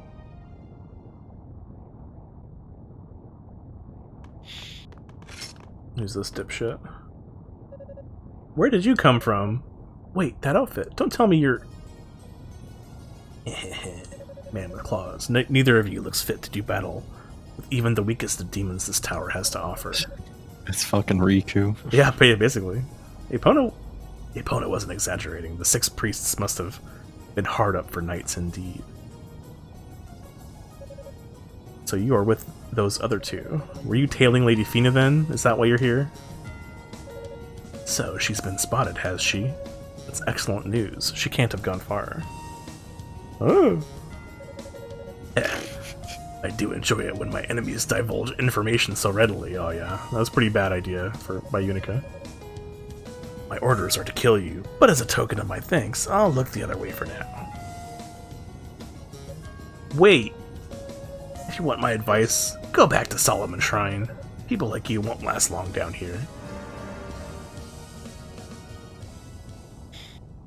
Damn. What should we do? If we don't hurry, he'll capture Lady Fina. That was... Oh, nothing. I think I should warp back to base and report this to Father Superior. I doubt I'd be able to get much farther up the tower anyway. I'm sure Cadena, whatever, must be worried about me. Ah, okay. I'm going to keep at it, so give Father Superior my regards. And tell him I'm sorry. That was a really stupid thing for me to say, and may have placed Lady Fina in even more danger. No, Unica, it's not your fault. That was pure circumstance, and I'm sure Lady Fina will be just fine. Oh, and I almost forgot, you should take this with you. What the fuck is that? What is it? I'm not sure, but I found it nearby. I figure if it's actually useful, you'll need it more than I do. Thanks, I'll make sure I don't lose it. I'll see you later, Unica. Take care, okay? You chuck it into the lava. It's probably not important. There's lava in a fucking castle. What the fuck? Yeah. Listen. If you play Dark Souls 2, you'll know all about the lava in the castle. People are very angry about the fact that... Never mind. It said stupid. I don't even want to go into it. What does this do? Okay. Depicts the red moon. I don't know. Did I equip it? Guess I'll equip it. Maybe it'll be cool. We'll do something special, maybe.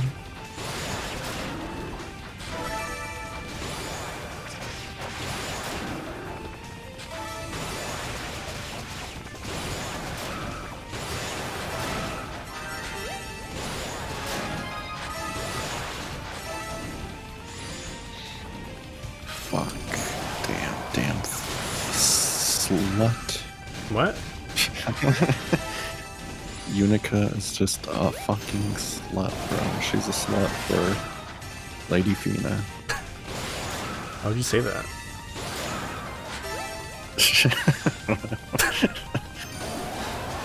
Well, somebody left a dank-ass comment.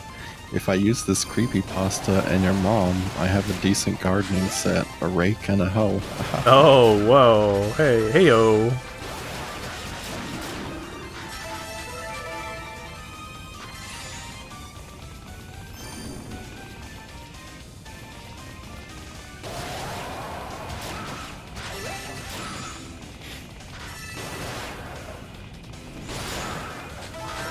Oh, I could put the crest over here probably in this recess.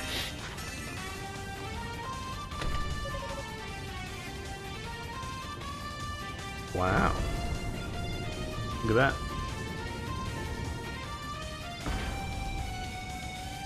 Holy shit, why do people have to write such long ass bullshit? I know. The longer it is, the less likely we're ever gonna hear it on our stream. Unless I'm really stuck on a boss or something. Actually, let me go back, let's see if I have any... I don't know if I have any Claria ore. I don't know if it would show up as an item, or... what.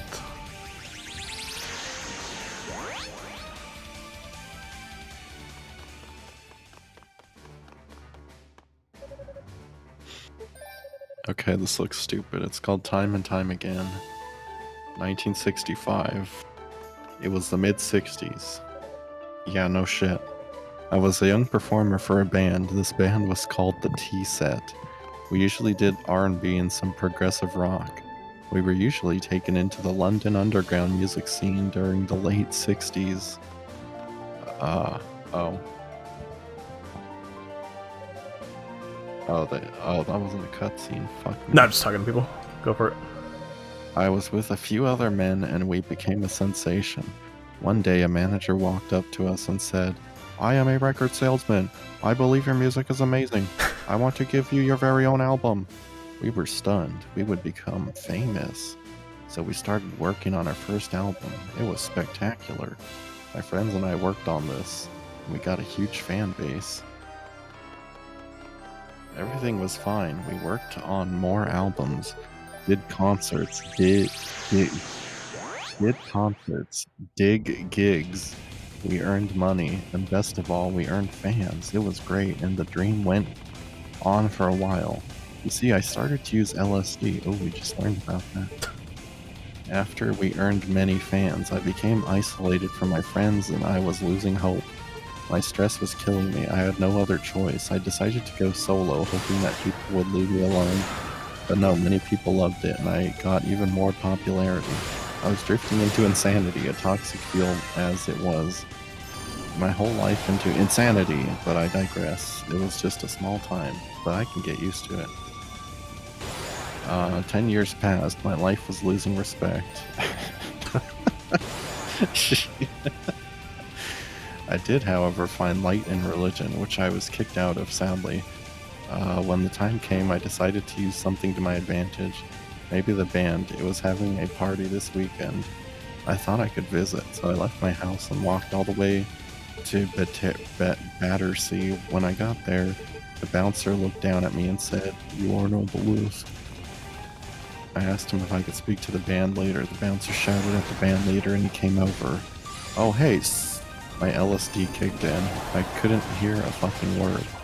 "Come on, join the party." I walked in slowly as the party came up and down and back again. I was unstable. I felt like the Tacoma Bridge narrows. I puked in the bin slowly as I walked into the building. I entered the bathroom. I shut the door and walked over to the mirror. I could see myself perfectly, but I didn't want to. I was so angry, I just wanted to strangle myself. These don't sound like the side effects of LSD, bro. According to Wikipedia, at least. That's I looked true. around. I decided enough was enough. I found a small Wilkinson's blade. I opened it up. Taking the razor, I bent down looking at myself before using the razor to cut off each inch of the hair that I had. I was bald. I had no eyebrows. It felt orgasmic. I just couldn't bear any longer. I had to let my inner self become God. I slowly drifted from insanity to revelation. I looked at myself and then exited the bathroom and entered the party. I slowly walked outside and took a beer. I took a taxi and I went home. A great fucking party. And I went home. Later that year, they were doing an album in Abbey Road. The Beatles were recording their album, You, and The Who was recording The Who by numbers. I burst into the room. Everyone looked at me. They thought I was a monster. They looked at me as I walked over to them. and looked the leader straight in the eye. Got anything to show me? He looked at me sadly and started his song. Then he asked me what I thought of it. I said, it sounds old. This is so fucking stupid. I felt really angry. Suddenly, they burst into tears. I couldn't help myself. I had to feel pity for these sick little pests. I told them, quote, "You're failing. You lost the spirit. Shitting out albums that aren't even good. Where is the psychedelic rock, huh? Well, you know what? Do not fucking talk to me." I slowly left Abbey Road, going back home. When they found me, I was having an OD seizure on the couch. From then on, I left sanity, and I left my friends, and most of all, I left Pink Floyd. Cool.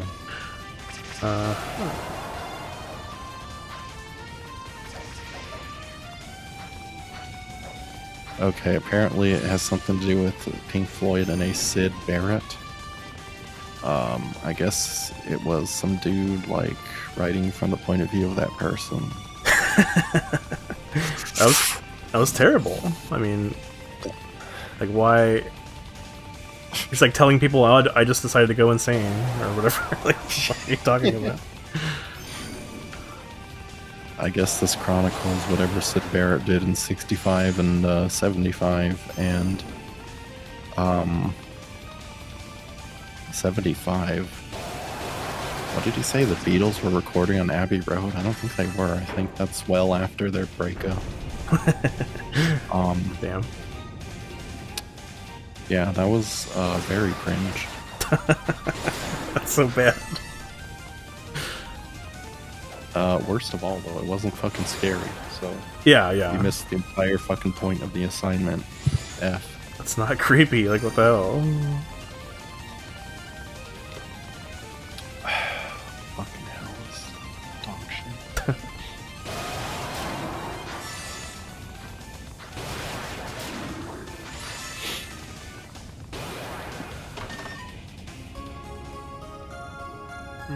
Ooh, Arthropod.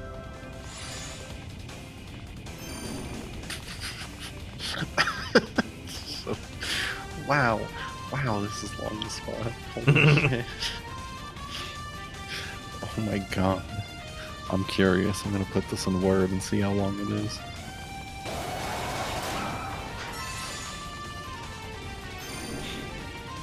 This is stupidly long.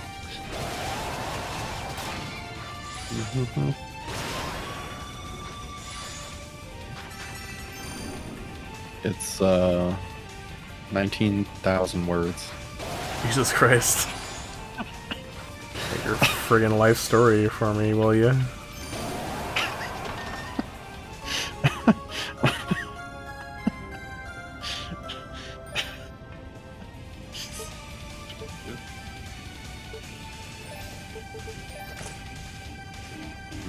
Okay, this looks stupid. It's in the category Demon Stroke Devil. It's called Deathbed Table. Thank you all for coming. I am glad to see you all here, even though you are undoubtedly more concerned for your inheritance than for me.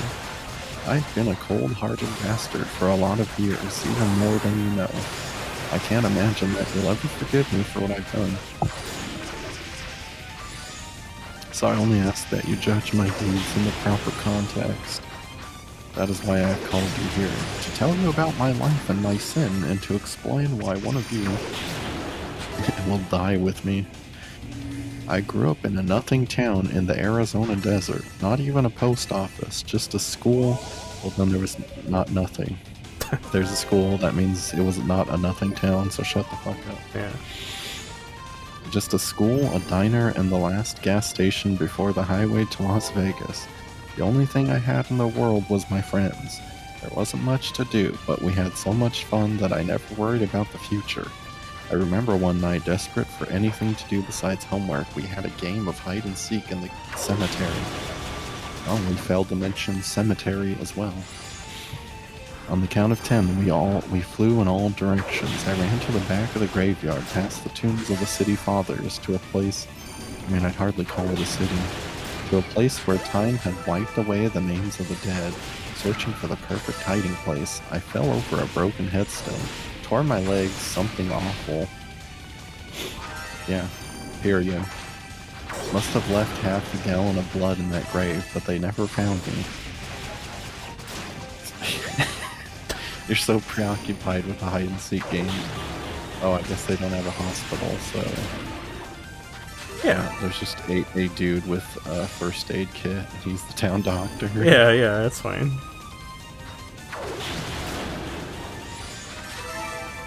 When the final school bell rang out, my friends scattered to the wind. College, the army, anything to get out of that little town. But turning 18 took me by surprise. I found myself working at the gas station, watching cars filled with laughing people, headed to places I'd never seen. Months passed by like commercials on TV. The bell rang for the trillionth time, and I trudged out to fill up yet another car. This one was a Corvette, canary yellow, shining like candy wrapped in cellophane. Behind the wheel was a pretty young thing in a tank top and aviator sunglasses. I scrubbed her windshield, if you know what I mean. And out of habit said, "Have fun in Vegas." She smiled, the sunlight glinting in her glasses. Actually, Daddy and I just moved to town.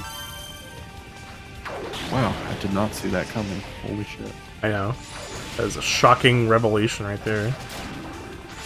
I'm headed to work at the diner across the road. By the way, my name is Rosa. She handed me a few crumpled bills and waggled her fingers goodbye as I stared at her taillights. You know what I'm saying? Damn. I realized I hadn't told her my name. Oh, I'm sure she'll never find out because she's never going back to that gas station in the town she lives in. Ever. As if she gives a shit who you are, bro. Oh, is that one of the goddesses? Is Fina?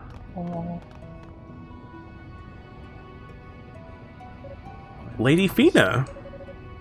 Thank goodness I found you before they did.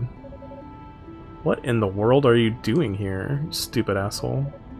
I could ask you the same question. You two disappeared without a word to anyone. You had me worried sick. I haven't been able to sleep at all since you left. My nights have been spent searching every corner of the shrine for you. Unica, I'm so sorry. I guess our leaving really has been a burden on everyone. No, it's okay. I mean, you're here now and you're safe. That's all that really matters. But where's Lady Rhea? I have a favor to ask of you, Unica. Not Una. This isn't Final Fantasy X. I'd like you to leave this whole matter in our hands. Oh? I'm truly sorry. I wish I could tell you more, but it wouldn't be right of me to do so. I must simply ask you that you trust us, have faith in our decision. And please tell anyone else who came here with you to do the same. But Lady Fina, why? Sultry voice. Ooh, I'm looking forward to seeing this lady. Well, seems our prey has finally been cornered.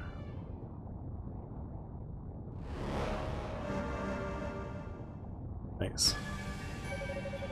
Flashy woman.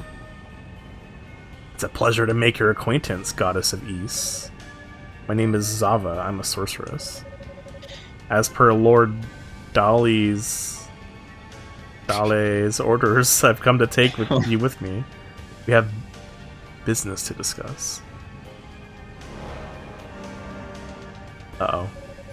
Ha ha ha! Little hit girl stops in the middle of the biggest, most open room around to chat with our target. I love it. That's pretty dumb, I guess. Yeah. I mean, seriously, it's like he wanted her to get caught. Muscular man. ...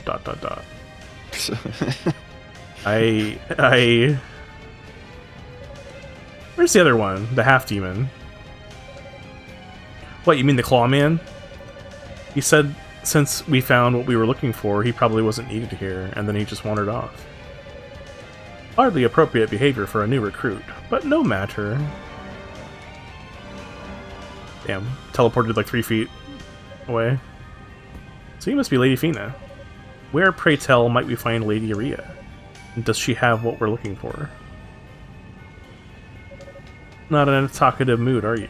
That's quite alright. We'll make sure we give you plenty of time to tell us everything we need to know. Epona, please show our guest to her chambers. You bet. So you're a goddess, huh? Guess that makes me a blasphemer, because I am about to kidnap you, and you'd better behave yourself. Lady Fina. Oh, she's suiting up. Get your filthy hands off of her. Oh, fuck. Oog. Unica.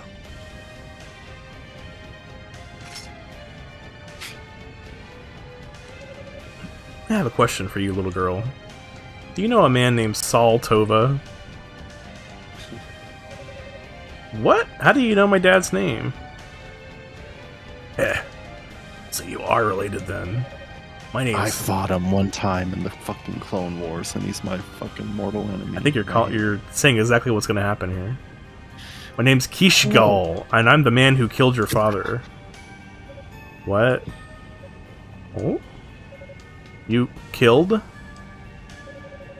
Right around when your precious Solomon Shrine started making its ascent, 2 knights came down to the surface. I was leading a pack of demons nearby and wound up engaged in battle with your old man no less than 3 times. You killed my...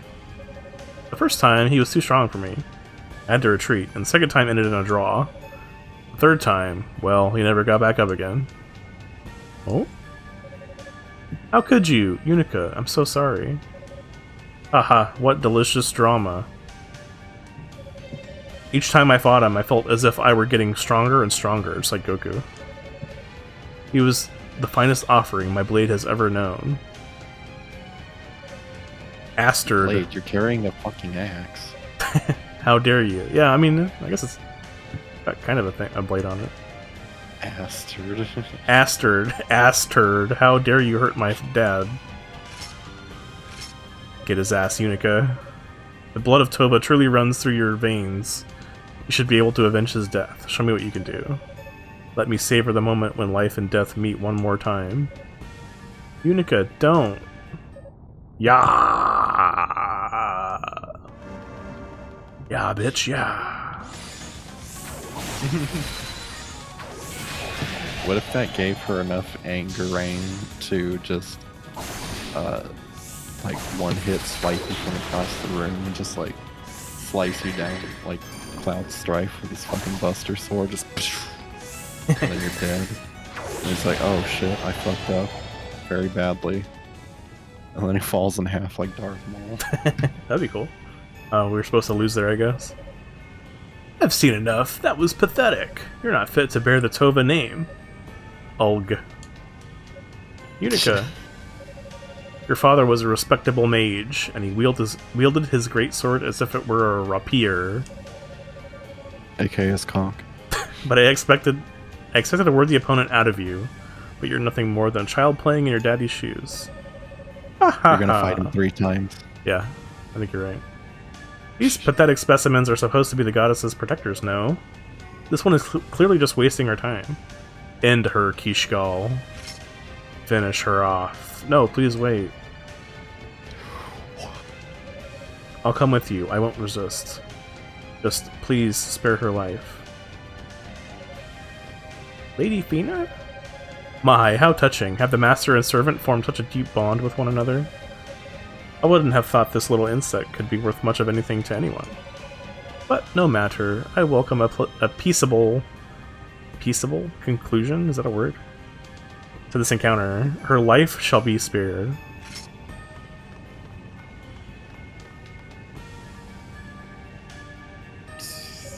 Lady Fina, thank you for coming, Unica. It means a lot to know you care so deeply for us.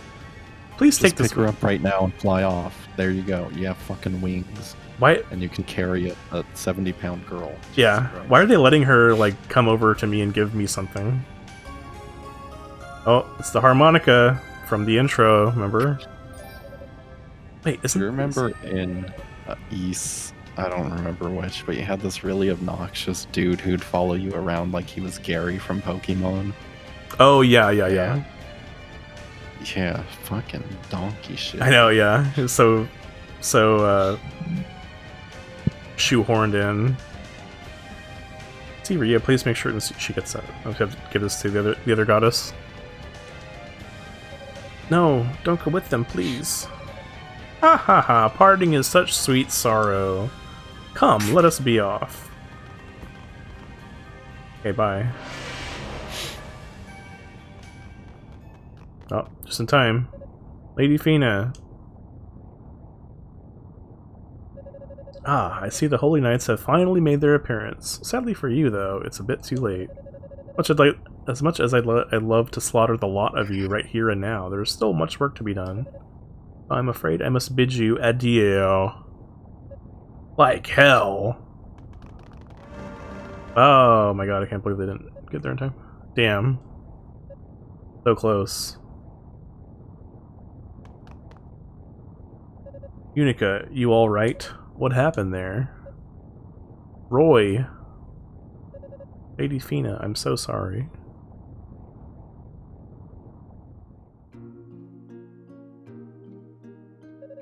That's about the long and short of it. I see, this is dire news indeed, and complicates matters greatly. I must admit, it's quite shocking. I never would have believed we'd encounter Commander Tova's killer within these walls. Oh, Damn it. neither would I. It's like, damn, oh, that's crazy. It's fucking shocking and crazy and amazing. The enemy was right in front of us. I can't believe we let them get away. We did all we could, Roy, and we're not finished yet. From what you're saying, it sounds like this Zava person is a pretty powerful sorceress. Counting the leader she mentioned and this so-called Claw Man, we seem to be up against 5 people here. But who are they? I'm not sure, but they took Lady Fina, and right now that's all we need to know. Getting her back is priority 1. It all seems like some sort of nightmare. This whole world is changing around us. Father Superior, what is it? I have been hesitant to speak of this. But given what's transpired, I feel this information must be divulged now, as it may prove pertinent to these proceedings. Oh? I nutted. I just nutted everybody. Just thought you might want to know about that. I like the sound of this. What is it, Father? Please listen closely, all of you. When Lady Rhea and Lady Fina disappeared, the Black Pearl from the film Pirates of the Caribbean vanished along with them. Oh yeah, there was talking about the Black Pearl in the intro and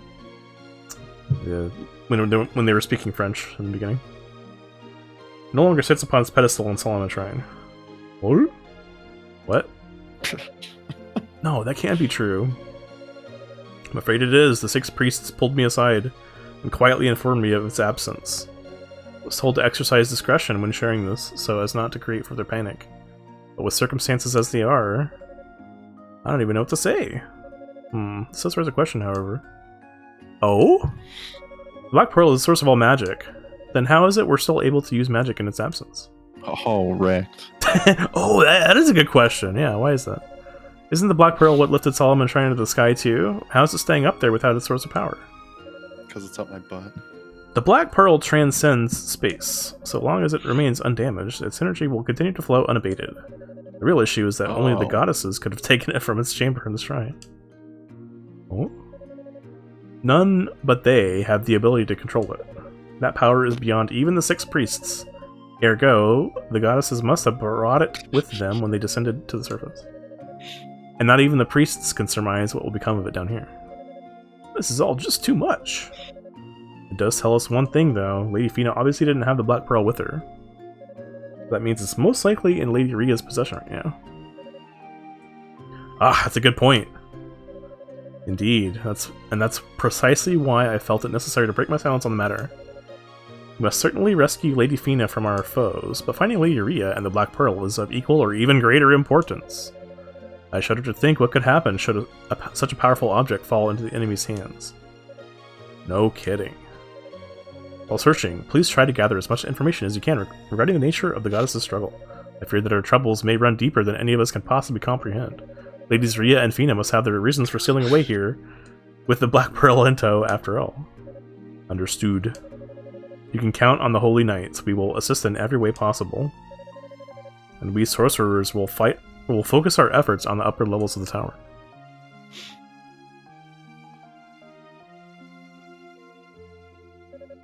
You wish to stay behind? Guess you've finally started to realize just how reckless you've been. Yeah, I have. When I heard that man had killed my dad, I lost control of myself. I came here to protect the goddesses, but instead of protecting them, Lady Fina covered for me and got herself captured. That's not the sort of thing that should happen to a holy knight. I'm not ready. I'm not qualified to be here.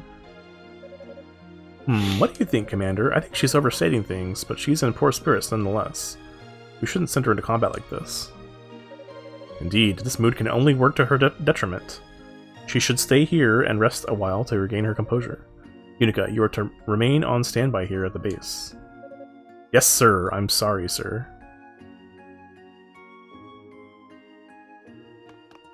Damn. Jesus fucking Christ. Yeah.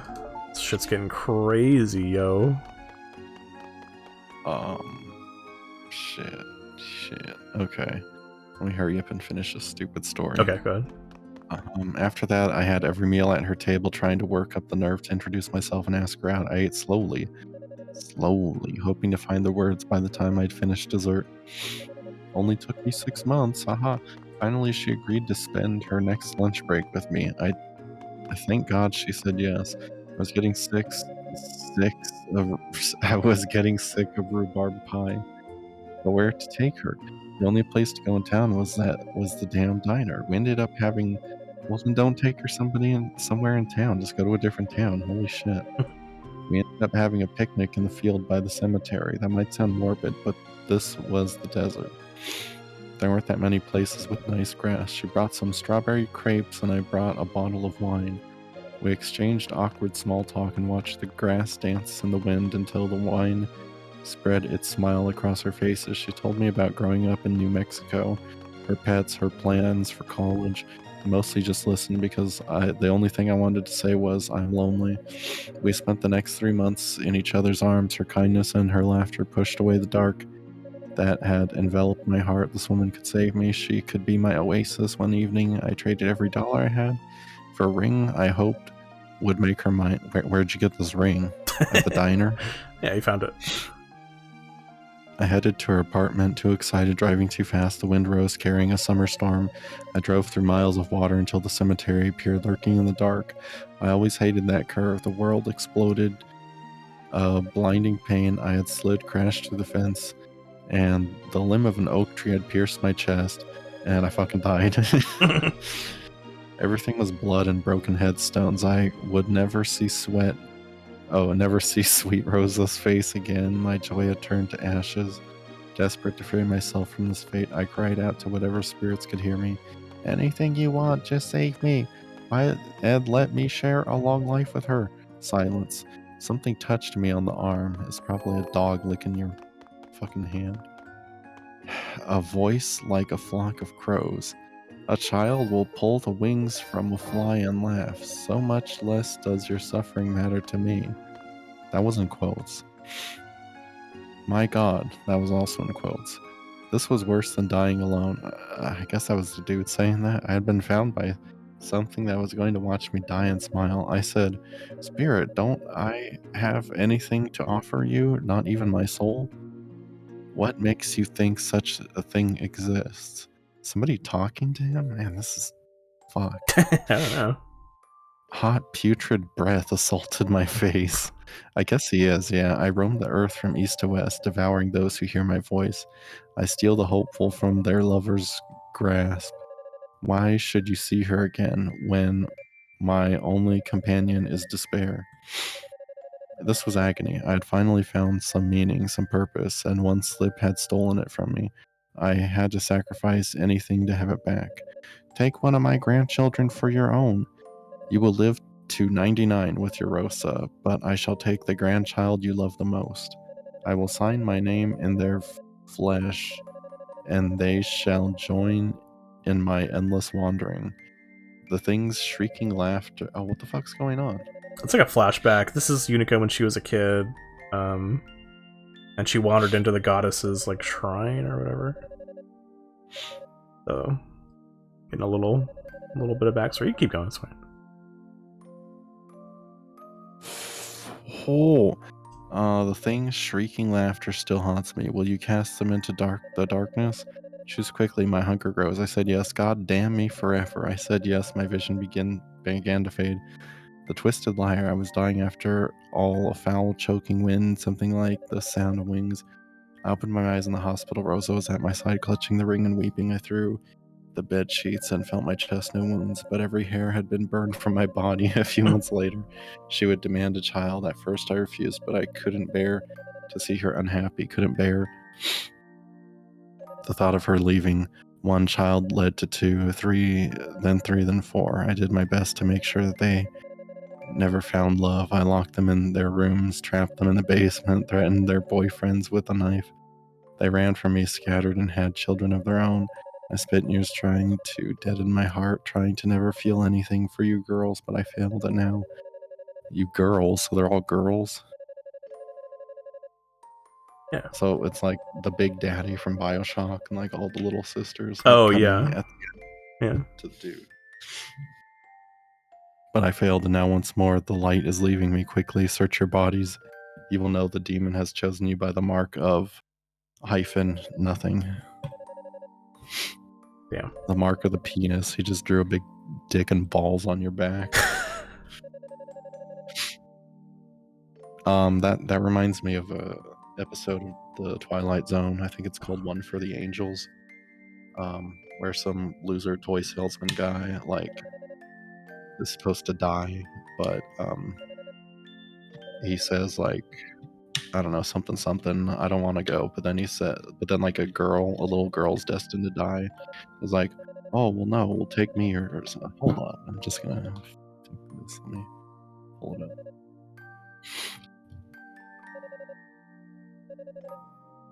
Lou Bookman is a kindly sidewalk pitchman who sells and repairs toys, notions, and trinkets. The fuck are notions? Small objects or accessories, including items that are sewn or otherwise attached to a finished article. Wow, that's a really good job.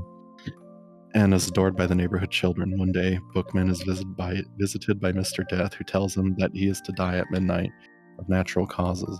Unable to dissuade Death by convincing him he has great achievements in the works that must be completed, Bookman eventually convinces him to wait until he has made his greatest sales pitch. Quote, one for the angels. After Death has agreed to the extension and asks when this grand pitch might take place, Bookman announces he is retiring. Smug that he has successfully cheated Death, Death concedes Bookman has found a loophole in their agreement, but warns that someone else now has to die in his place. Death chooses Maggie, a little girl who lives in Bookman's apartment building and is a friend of his. Maggie is hit by a truck and falls into a coma. Death intends to be in her room at the stroke of midnight to claim her. Bookman begs Death to take him instead, but Death is adamant. A deal is a deal. Bookman gets out his wares and begins to eloquently boost one item after another, making the greatest sales pitch of his life, one so great that he entices Death himself to buy item after item until all of his wares in his case are sold. With 1 minute remaining before midnight, he offers his piece de resistance. He pitches himself as the ultimate manservant. Death is so moved that midnight passes and he misses his appointment with Maggie. Maggie awakens, and as her doctor leaves the apartment and sees Bookman, he assures him that Maggie will live. Death observes that by making that great sales pitch, Bookman has met the original terms of their deal. Now content and willing to accept his fate, Bookman leaves for heaven with Death. He fetches his case of wares to bring with him, remarking that you never know who might need something up there. He looks to Death, adding hopefully, up there? And Death replies, up there, Mr. Bookman, you made it. That description is like better than any fucking creepypasta we've ever read. Yeah, pretty much. But yeah, it's kind of the same thing where he's like trying to cheat Death by like making sure he doesn't have any grandchildren and threatening knives and shit. But he doesn't know that if you put a bib on Death, he just goes, ooh, do do do do do do do do do, you know, just like it happens. Yeah. So this is a very long-winded way of saying that creepypasta sucked.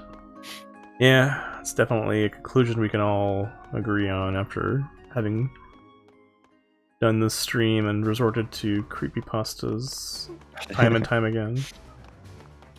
It was just really confusing towards the middle where he's talking to himself or to somebody else and somebody's responding back and you have to put two and two together that yeah, Spirit is talking to him. Like, what the shithole? Yeah. It's an awkward one. Yep. So now that we got that done, let's read another one that's 19,000 characters long. Let's not.